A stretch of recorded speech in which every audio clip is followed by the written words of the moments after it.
আছে, ইনফ্লুয়েঞ্জা আছে, রক্তগন্ধা আছে,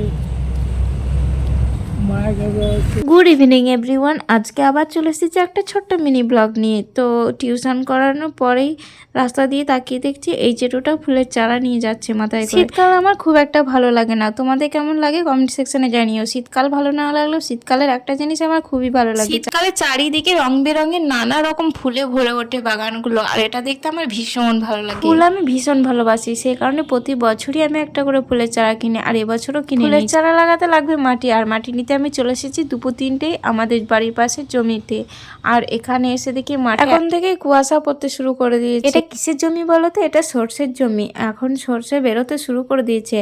যদি জমি হলে আমাকে দেখতে পেতো, আমাকে কিন্তু বকতো। তো আমাকে দেখতে পাইনি কারণ বাড়ি অনেক দূরে। দাঁড়াও, তোমাদেরকে তো জানানোই হয়নি আমি কি ফুলের চারা কিনে নিচ্ছি। আমি এই ফুলগুলো কিনে নিচ্ছি। এই ফুলগুলো কি নাম আমি কিন্তু জানি না, তোমরা যদি জানো আমাকে কিন্তু জানিও। চারাগুলো লাগাতে আমি কি ব্যবহার করলাম সেটা দেখতে হলে দেখতে হবে পরের ভিডিও। বা